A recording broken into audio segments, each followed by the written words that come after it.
Hello प्यारे दोस्तों, फिर से मौजूद है आपका दोस्त आपका होस्ट सोनू चौधरी। आज का जो हमारा वीडियो सेक्शन होगा that is called physical properties of ethanol. तो वीडियो सेक्शन अगर आपको पसंद आते हैं तो चीज़ों को लाइक करना है, शेयर करना है, सब्सक्राइब करना नहीं भूलना है। तो जो भी इस वीडियो सेक्शन के माध्यम से मुझे देख पा रहे हैं उन सभी छोटे बड़े भाई बहनों को, बुजुर्गों को आपके अपने भाई की तरफ से हाथ जोड़कर विनम्र भाव से राम राम, सत श्री अकाल, जय हिंद, जय भारत। उम्मीद करता हूं आप बेहद स्वस्थ होंगे, मस्त होंगे और अपने बोर्ड एग्जाम की तैयारी कर रहे होंगे। तो अपने वीडियो सेक्शन को शुरू करने से पहले हमेशा की तरह आपको हंसाने के लिए, गुदगुदाने के लिए चार मोटिवेशनल लाइनें आपके सामने पेश कर देता हूं। ध्यान से सुनना है। वो मोटिवेशनल लाइनें हैं क्या क्या कहती है वो मोटिवेशनल लाइनें। आजकल क्या है, आजकल जो लोग हैं जिस थाली में खाते हैं उसी थाली में क्या करने की कोशिश करते हैं, छेद करने की कोशिश करते हैं। तो ये चार लाइनें उन लोगों के लिए डेडिकेटेड है। ध्यान से सुनना है। खराब वक्त में इज्जत रहे संभाले हुए, खराब वक्त में इज्जत रहे संभाले हुए, कभी न जेब में सिक्के रखे उछाले हुए, डसा गया हूं मैं लेकिन इलाज जानता हूं, डसा गया हूं मैं लेकिन इलाज जानता हूं, ये सांप हैं तो मेरे आस्तीन के पाले हुए।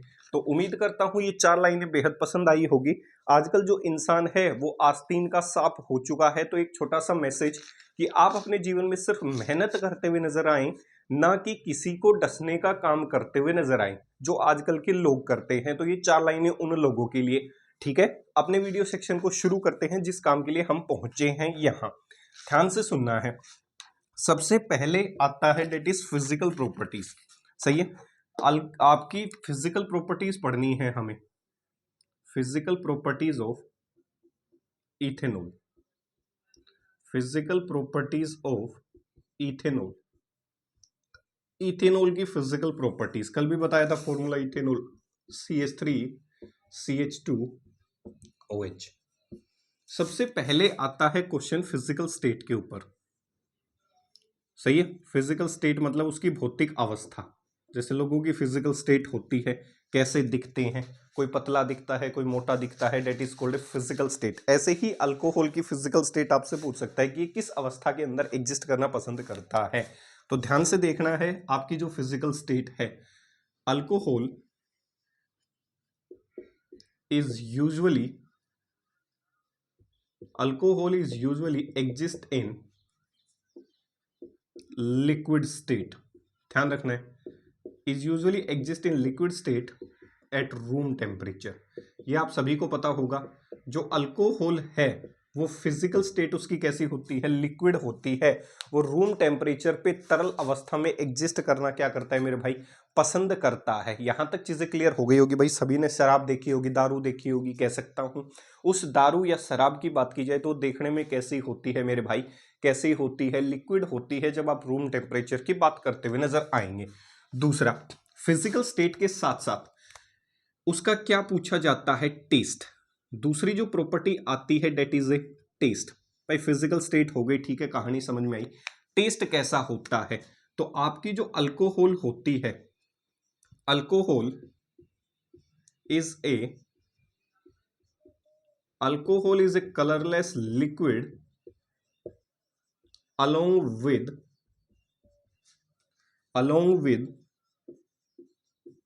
a burning sensation taste। Burning sensation taste. Burning sensation taste का मतलब, अगर आपने कभी जैसे बीमार हो जाते हैं तो हमारे जो घरेलू घर के अंदर, घरेलू कामों के अंदर, आप जब कोई बच्चा बीमार हो जाता है तो आपने देखा होगा आपके दादा या जो आपके बुजुर्ग होते हैं वो आपको क्या करते हैं, थोड़ी सी अल्कोहल इंटेक करवाते हैं। तो जब कभी आपने अल्कोहल को इंटेक किया होगा फॉर मेडिसिन पर्पज, ऐसे नहीं कि कभी भी शराब पी ली, वो मेडिसिनल पर्पज नहीं है। अगर आपने किसी भी समय, अगर आपकी तबीयत खराब है और उस समय आपके दादा या दादी ने आपको थोड़ी सी क्या दी है, अल्कोहल दी है, इथेनॉल दी है फॉर मेडिकल पर्पस, तो पीने के बाद आपने कई बार देखा होगा ऐसा लगता है जैसे बर्निंग टेस्ट आता है, जैसे स्किन जल जाती है ना, तो वैसा टेस्ट आता है जब वो जीभ के ऊपर डलती है। तो उसका जो टेस्ट होता है वो कैसा होता है, एक बर्निंग सेंसेशन टेस्ट होता है। और लिक्विड कैसा होता है, एक कलरलेस लिक्विड होता है। उसके अंदर जो रंग दिखते हैं वो अलग अलग प्रकार के केमिकल्स के डालने की वजह से दिखते हैं। तो दूसरी मोटी और अहम बात ये रही होगी, उसका जो टेस्ट है that is burning sensation taste. तीसरा, तीसरा आता है melting point and boiling point. खास बात ये है भाई, मेल्टिंग पॉइंट के ऊपर क्वेश्चन आ सकता है और किसके ऊपर क्वेश्चन आ सकता है मेरे भाई, बॉइलिंग पॉइंट के ऊपर क्या आ सकता है, क्वेश्चन आ सकता है। तो ध्यान से सुनना है। आपका जो इथेनॉल होता है, ethanol has a melting point, ethanol has a melting point lies in the range of 156 kelvin. लगभग जो इसका मेल्टिंग पॉइंट होता है भाई, ये इंपॉर्टेंट टर्म्स हैं। इसका जो मेल्टिंग पॉइंट होता है वो कितना होता है, लगभग 156 केल्विन के आसपास होता है। Whereas its boiling point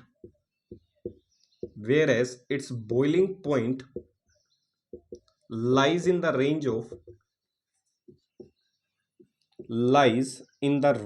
of 351 kelvin. इसका जो मेल्टिंग पॉइंट होता है वो तो होता है 156 केल्विन। कितना होता है मेरे भाई, 156 केल्विन। इसका जो मेल्टिंग पॉइंट होगा वो तो होगा 156 केल्विन। कितना, 156 केल्विन। और इसका जो बॉइलिंग पॉइंट होगा वो कितना होगा, 351 केल्विन। तो कह सकता हूं इसका जो बॉइलिंग पॉइंट है वो पानी से क्या है, कम है। पानी का बॉइलिंग पॉइंट क्या होता है, 373 केल्विन होता है। तो यहां से एक ऑब्जर्वेशन कैलकुलेट कर सकता हूं। फ्रॉम दिस ऑब्जर्वेशन, इस ऑब्जर्वेशन के आधार पे, from this observation we conclude that alcohol have low boiling point as compared to water का बॉइलिंग पॉइंट कितना होता है भाई, 100 डिग्री, 373 केल्विन। सही है, कहानी समझ में आई होगी। पानी का बॉइलिंग पॉइंट ज्यादा क्यों होता है, because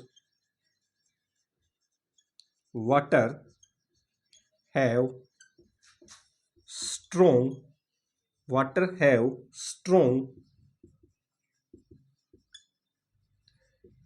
strong intermolecular hydrogen bonding. पानी के पास जो हाइड्रोजन बॉन्ड बनाने की क्षमता है वो अल्कोहल से क्या है मेरे भाई, ज्यादा है। तो अल्कोहल का बॉइलिंग पॉइंट कम इसलिए होता है पानी से, क्योंकि वाटर जो है उसके पास हाइड्रोजन बॉन्ड बनाने की क्षमता ज्यादा है। वो हाइड्रोजन बॉन्ड ज्यादा बना सकता है एज कंपेयर टू किससे, इथेनॉल से।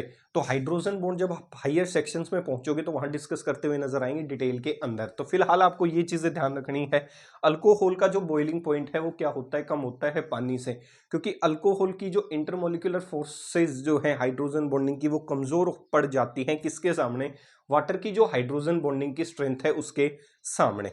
तो यहां तक उम्मीद करता हूं ये चीजें क्या हो गई होगी, क्लियर हो गई होगी।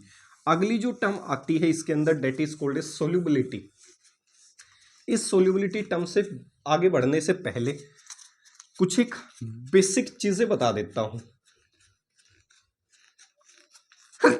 सॉरी भाई, मेल्टिंग और बॉइलिंग पॉइंट पे ही ध्यान से सुनना है। दूसरा पॉइंट ये ध्यान रखना है, पीछे हमने एक सीरीज पढ़ी थी, homologous series. As the number of carbon atom in alcohol, as the number of carbon atom in alcohol increases, competitive exam के क्वेश्चन है भाई ये, its boiling point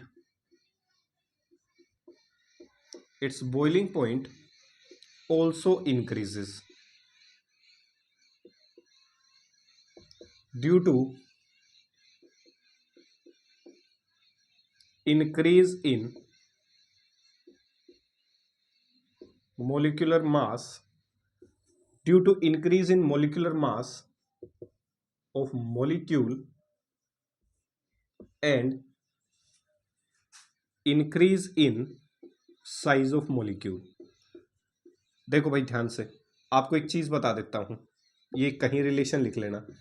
अगर मान लेता हूं आपकी चेन एकदम सीधी है, किसी भी प्रकार की कोई ब्रांचिंग नहीं है, तो हमेशा जो बॉइलिंग पॉइंट है वो सिस्टम का किस पे डिपेंड करता है, उसके मोलिकुलर वेट पे डिपेंड करता है, उसके भार पे डिपेंड करता है।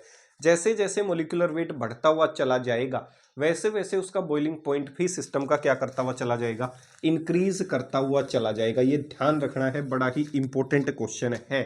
मान लेता हूं आपकी CH3CH2OH, ध्यान से देखना। इसके बाद हमने होमोलोगस मेंबर ऐसे बनाए थे, एक CH2 ग्रुप और इंट्रोड्यूस कर देता हूं, पहले 2 कार्बन की, अब 3 कार्बन की, अब कितने कार्बन की बना देता हूं मेरे भाई, 4 कार्बन की चेन बना देता हूं। ध्यान से देखो, सही है। अब देखो मैं कहूं कि तीनों में से किसका बॉइलिंग पॉइंट क्या रहा होगा, ज्यादा रहा होगा, तो ध्यान से सुनना है। इस दिशा में जब बढ़ता हूं तो इस दिशा में क्या इंक्रीज हो रहा है, as the number of carbon atom, as the number of carbon atom increases कह सकता हूं। इसी दिशा में कार्बन एटम बढ़ने की वजह से मोलिकुलर वेट भी क्या कर रहा है मेरे भाई, इंक्रीज। मोलिकुलर वेट क्या कर रहा है, इंक्रीज, या मोलिकुलर मास क्या कर रहा है, इंक्रीज। सही है, मोलिकुलर वेट कहो या मोलिकुलर मास कहो, क्या कर रहा है, इंक्रीज। तो इसी दिशा में क्या इंक्रीज होता हुआ नजर आएगा, बॉइलिंग पॉइंट इंक्रीज होता हुआ नजर आएगा। ध्यान रखना है आपको इस चीज का। जैसे जैसे नंबर ऑफ कार्बन एटम किसी भी अल्कोहल के अंदर, देख सकते हो कितनी यूनिट बढ़ती हुई जा रही है। देखो यहां से कितनी इकाई बढ़ी, CH2 इकाई, इधर से भी कितनी इकाई बढ़ी, CH2, और पीछे हमने बढ़ा था होमोलोगस सीरीज के अनुसार। जैसे जैसे CH2 इकाई बढ़ती हुई चली जाती है वैसे वैसे आप कह सकते हो 10 से 20 केल्विन का जो डिफरेंस है बॉइलिंग पॉइंट का, वो क्या करता हुआ चला जाता है, बढ़ता हुआ चला जाता है।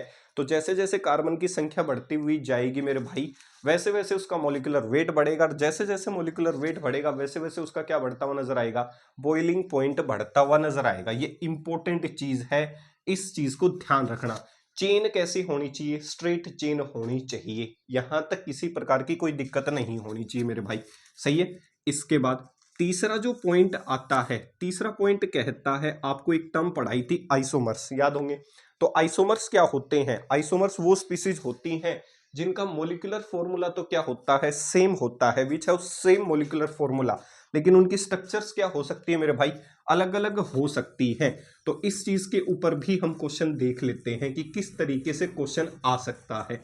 तो तीसरा क्वेश्चन बॉइलिंग पॉइंट पे आ सकता है कि अगर आपने आइसोमेरिक फॉर्म ली है, ध्यान रखना है, among isomeric alcohol, isomeric alcohol का मतलब ऐसी अल्कोहल जिनका मोलिकुलर फॉर्मूला तो क्या होगा, सेम, लेकिन स्ट्रक्चर्स क्या होंगी मेरे भाई, अलग अलग होंगी। Among isomeric alcohol, among isomeric alcohol boiling point decreases, among isomeric alcohol boiling point decreases with increase in branching, with increase in branching।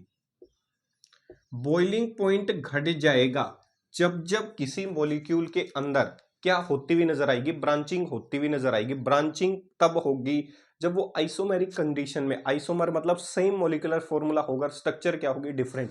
पीछे जाके देख सकते हो, आपको आइसोमेरिक फॉर्म करवाई थी, जैसे ब्यूटेन करवाया था, पेंटीन करवाया था, हेक्सेन करवाया था।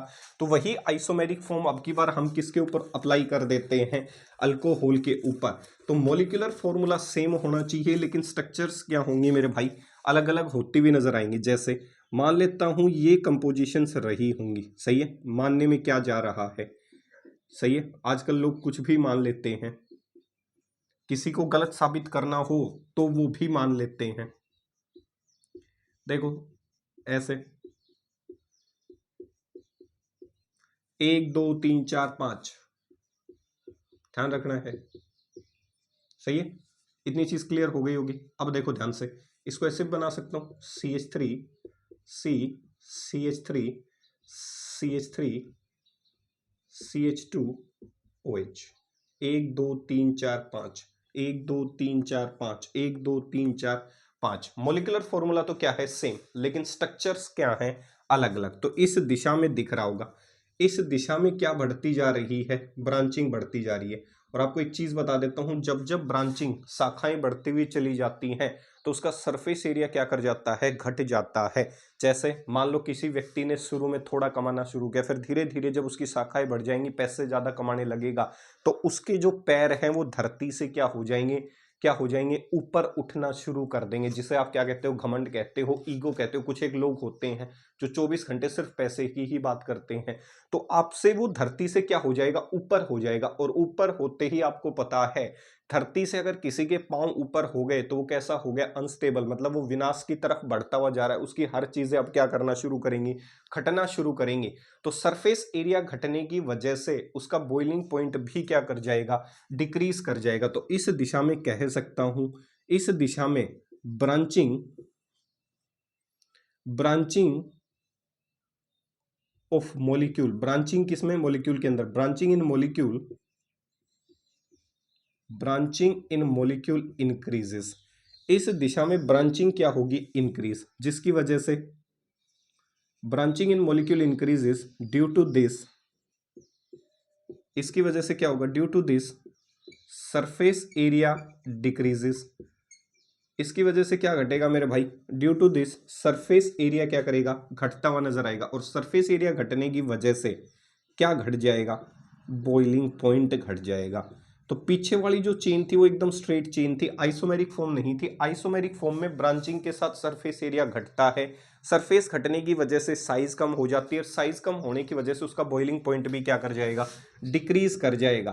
तो कह सकता हूं जो लास्ट में अल्कोहल मौजूद रही होगी उसका बॉइलिंग पॉइंट कम इसलिए रहा होगा क्योंकि उसका सरफेस एरिया क्या हो गया, कम हो गया। यहां पे एक फोर्स और होती है, that is called a van der Waals force. वो आगे की चीजें हैं, फिलहाल आपको इतना ध्यान रखना है, कार्बन की संख्या बढ़ने की वजह से मोलिकुलर वेट बढ़ता है तो बॉइलिंग पॉइंट बढ़ सकता है। आइसोमेरिक अल्कोहल रही जिनका मोलिकुलर फॉर्मूला सेम रहा, स्ट्रक्चर अलग अलग रही, तो ब्रांचिंग के साथ सरफेस एरिया मेरे भाई क्या कर जाएगा, घटता हुआ नजर आएगा। तो यहां तक आपको चीजें क्या हो गई होंगी, क्लियर हो गई होंगी कि किस तरीके से अल्कोहल के अंदर बॉइलिंग पॉइंट क्या कर सकता है, ऑपरेट कर सकता है। ठीक है, यहां तक किसी भी प्रकार की कोई दिक्कत नहीं होनी चाहिए। सही है, अब देखो आगे चलते हैं। आगे की अगर बात करें, आगे की बात करते हैं, डेट इज कोल्ड सोल्यूबिलिटी। ऐसा नहीं है इसमें इतने ही पॉइंट हैं, और भी पॉइंट हैं बॉइलिंग पॉइंट के, लेकिन फिलहाल इस लेवल तक आपको इतने ही ठीक है। फिर हम ये भी कर सकते थे, नंबर ऑफ OH की संख्या बढ़ा के देख सकते थे कि बॉइलिंग पॉइंट बढ़ेगा या घटता हुआ नजर आएगा। तो अगला जो पॉइंट है that is called solubility. Solubility सही है, तो ध्यान रखना है, अल्कोहल्स आर कैसे भाई, कैसे, alcohols are organic compound, alcohols are organic compound, so according to the according to the concept of like dissolve like, alcohols are organic compounds, so according to the concept of like dissolve like, they are soluble in organic solvent। भाई concept क्या कहता है, concept कहता है जो जैसा है वो वैसे में घुलना पसंद करेगा। चुगलखोर व्यक्ति चुगलखोर के साथ बैठना पसंद करेगा, ईमानदार व्यक्ति ईमानदार के साथ बैठना पसंद करेगा। तो अल्कोहल एक ऑर्गेनिक कंपाउंड है, और पीछे पढ़ाए थे जो अल्कोहल है वो ऑर्गेनिक कंपाउंड है। तो ऑर्गेनिक कंपाउंड किस में सोल्यूबल होते हैं मेरे भाई, ऑर्गेनिक सोलवेंट के अंदर सोल्यूबल होने चाहिए। They are soluble in organic solvent, but it is observe that, but ये देखा गया, but it is observe that alcohols are soluble in water. लेकिन ये भी देखा गया जो अल्कोहल है वो किसमें डिजोल्व हो जाते हैं, सोल्यूबल हो जाते हैं किसमें, पोलर सोलवेंट्स के अंदर। कह सकता हूं यहां तक चीजें क्लियर हो गई होंगी। आपके दो प्रकार के सोलवेंट होते हैं, एक वाटर होता है और एक क्या होता है, ऑर्गेनिक सोलवेंट। तो ऑर्गेनिक कंपाउंड तो है, तो ऑर्गेनिक सोलवेंट में तो ये क्या हो जाएगा, सोल्यूबल। लेकिन साथ साथ ये भी देखा गया अगर ऑर्गेनिक में डिजोल्व हो गया तो कंसेप्ट के अनुसार ये क्या है, वाटर में डिजोल्व नहीं होना चाहिए था। लेकिन पढ़ने पे ये पाया गया कि ये पानी में भी अच्छा खासा क्या होता है, घुलनशील होता है। It is observe that alcohols are highly, ऐसे लिखना भाई, are highly soluble in water. कोई पूछे why alcohols are soluble in water, why alcohols are why alcohols are soluble in water, alcohol पानी में क्यों सोल्यूबल होते हैं? तो reason, alcohols are soluble in water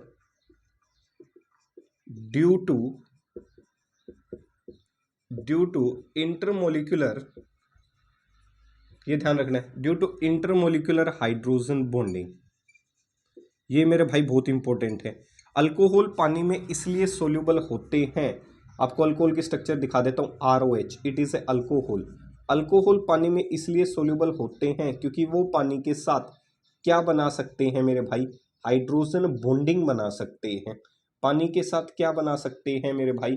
hydrogen bonding बना सकते हैं। इतनी चीज क्लियर हो गई होगी। अल्कोहल पानी में इसलिए सोल्यूबल होते हैं क्योंकि वो अल्कोहल जो है वो पानी के साथ क्या बना सकते हैं? हाइड्रोजन बॉन्डिंग बना सकते हैं। और कोई भी चीज पानी में सोल्यूबल इसी कारण वजह से होती है कि वो पानी के साथ क्या बना सकती है? Hydrogen bond. अगर किसी की सोल्यूबिलिटी चेक करनी है तो उसकी आप हाइड्रोजन बॉन्डिंग चेक कर सकते हैं। अगर वो पानी में सोल्यूबल होगा तो हो सकता है वो हाइड्रोजन बॉन्डिंग के कारण पानी में क्या रहा होगा? सोल्यूबल। तो ये आपका वाटर है और ये आपकी अल्कोहल है। अल्कोहल पानी में इसलिए सोल्यूबल होती है क्योंकि वो पानी के साथ क्या बना सकती है? हाइड्रोजन बॉन्ड बना सकती है। हाइड्रोजन बॉन्ड बनते किसके बीच में? Oxygen, hydrogen, fluorine, hydrogen, nitrogen, hydrogen के बीच में। कुछ एक एक्सेप्शन में क्लोरीन और हाइड्रोजन का भी बॉन्ड देखा जाता है। तो उसे आप किस में काउंट करवा सकते हो? हाइड्रोजन बॉन्डिंग के अंदर क्या करवा सकते हो? काउंट करवा सकते हो। तो कोई भी चीज पानी में सोल्यूबल तब होगी तब वो जाके क्या बना रही होगी? हाइड्रोजन बॉन्डिंग बना रही होगी। देखो आपको जो ये आर ग्रुप दिख रहा है इसकी खास बात और बता देता हूं। आर ग्रुप जो होता है, पीछे पढ़ाया था जब हमने फंक्शनल ग्रुप पढ़े थे, तो R group is a alkyl group, याद होगा। और मैंने कहा था जो आर ग्रुप होता है, आपका जो आर ग्रुप होता है, इट इज ए क्या है? कौन सा ग्रुप है? अल्काइल ग्रुप है, सही है। और ये कौन सी प्रॉपर्टीज बताता है? Physical properties. तो फिलहाल जो ये आर ग्रुप है ये कैसा पार्ट होता है ये ध्यान रखना है। ये हाइड्रोफोबिक पार्ट होता है, मतलब इसका लगाव पानी के प्रति नहीं है। R group is a hydrophobic part. अभी तो मान लो अल्कोहल के अंदर कार्बन की संख्या कम है, जैसे जैसे आप अल्कोहल के अंदर कार्बन की संख्या बढ़ाते हुए जाएंगे तो ऐसा नहीं है कि सभी अल्कोहल बराबर सोल्यूबल होते हैं पानी के अंदर। कोई अल्कोहल ज्यादा सोल्यूबल होगा, कोई अल्कोहल पानी में क्या होगा? कम सोल्यूबल। तो सोल्यूबिलिटी ऑफ अल्कोहल किस पे डिपेंड करती हुई नजर आएगी? आपकी nature of alkyl group, that is hydrophobic part. जैसे जैसे हाइड्रोफोबिक पार्ट की साइज बढ़ती हुई जाएगी वैसे वैसे उस आर ग्रुप की जो इंटरेक्शन है वो पानी से ज्यादा होगी, और ज्यादा होने की वजह से उसका लगाव पानी के प्रति नहीं है। तो इसीलिए अल्कोहल की सोल्यूबिलिटी पानी में क्या कर जाएगी? Decrease.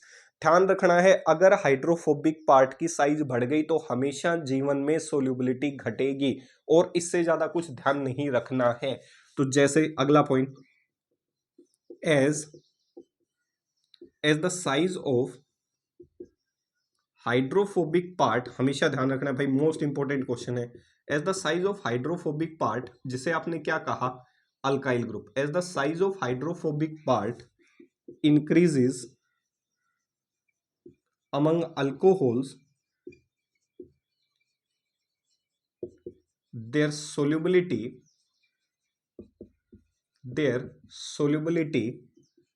in water keeps on decreasing। अगर किसी अल्काइल ग्रुप की साइज बढ़ गई मेरे भाई, अगर इस आर ग्रुप की साइज क्या करती हुई चली गई? बढ़ती हुई चली गई, तो वैसे वैसे उस अल्कोहल की बात की जाए तो उसकी सोल्यूबिलिटी भी क्या करती हुई चली जाएगी? घटती हुई चली जाएगी। तो इस चीज का आपको बेहद शानदार तरीके से ध्यान रखना है। अगर किसी अल्काइल ग्रुप की संख्या क्या कर गई? बढ़ गई। जैसे मान लेता हूं कि एक जर्नल क्वेश्चन अपनी तरफ से मान लेता हूं, CH3 CH2 CH2OH, आपसे पूछे एक ये और एक पूछे CH3 CH2OH, पूछे दोनों में से सोल्युबिलिटी किसकी ज्यादा है? अब तो देखो दोनों ही पानी में डिसोल्व करने से हाइड्रोजन बॉन्डिंग तो बना सकते हैं, तो हाइड्रोजन बॉन्डिंग तो बराबर होगी, उसके आधार पे सोल्युबिलिटी बता भी नहीं सकते। लेकिन इस दिशा में मैं क्या कह सकता हूं? अल्काइल ग्रुप की साइज क्या कर रही है? Size of hydrophobic part, size of hydrophobic part. Hydrophobic part कौन सा है? ये। इसे पूरे को आप क्या मान सकते हो? आर ग्रुप मान सकते हो। तो size of hydrophobic part that is कौन सा? अल्काइल पार्ट क्या कर रहा है, डिक्रीज। और जब जब हाइड्रोफोबिक पार्ट की साइज डिक्रीज हो जाएगी तब तब उसकी सोल्यूबिलिटी क्या कर जाएगी, सोल्यूबिलिटी इंक्रीजेस। ध्यान रखना है। तो मोरल ऑफ द स्टोरी बता देता हूं, जैसे जैसे हाइड्रोफोबिक पार्ट की साइज बढ़ेगी, हाइड्रोफोबिक पार्ट कि जैसे जैसे साइज बढ़ेगी वैसे वैसे उसकी सोल्यूबिलिटी क्या करती हुई नजर आएगी, घटती हुई नजर आएगी। ये चीज ध्यान रखनी है। तो हाइड्रोफोबिक पार्ट या क्या कहो अल्काइल पार्ट या अल्काइल ग्रुप, जैसे जैसे अल्काइल ग्रुप की साइज बढ़ेगी वैसे वैसे उस पर्टिकुलर इंडिविजुअल अल्कोहल की सोल्यूबिलिटी पानी में क्या करती हुई नजर आएगी मेरे भाई, घटती हुई नजर आएगी। तो उम्मीद करता हूं यहां तक की जो कंसेप्ट्स हैं जो डिलीवर किए गए हैं वो आपको पसंद आए होंगे। तो ये रिलेशन ध्यान रखना, अल्काइल ग्रुप कहें या फिर हाइड्रोफोबिक पार्ट कहें, जैसे जैसे हाइड्रोफोबिक पार्ट की साइज बढ़ेगी वैसे वैसे उसकी सोल्यूबिलिटी पानी में क्या करती हुई नजर आएगी, घटती हुई नजर आएगी। तो उम्मीद करता हूं यहां तक ये चीजें क्या हो गई होगी, क्लियर। अपने वीडियो को आगे की जो सेक्शंस हैं that is called chemical properties वो हम कल लेके आएंगे आपके लिए। तो अपने वीडियो सेक्शन को खत्म करने से पहले, पूर्ण विराम देने से पहले आपके सामने 4 लाइनें हैं। ये उन लोगों के लिए जो कुछ नहीं कर सकते, ध्यान से सुनना है। अपने दम पे हैं, अपने दम पे थे, अपने दम पे हैं, कहीं सिफारिश नहीं लगवानी है, और मेरे पास क्या है मुझे नहीं जानना, और जो पाना चाहता हूं उससे आंखें मिलानी है। तो उम्मीद करता हूं ये 4 लाइनें आपको बेहद पसंद आएंगी कि भाई किसी से सिफारिश ना लगवाएं, अपनी मेहनत के अपने बलबूते के दम पे आपको जो चीज़ भगवान ने आपके नसीब में लिखी है वही चीज़ आपको मिलती हुई नजर आएगी। तो मिलेंगे फिर अगले वीडियो सेक्शन में उसी एनर्जी के साथ, उसी जोश के साथ। तब तक के लिए आपका दोस्त विदा चाहेगा। जय हिंद, जय भारत।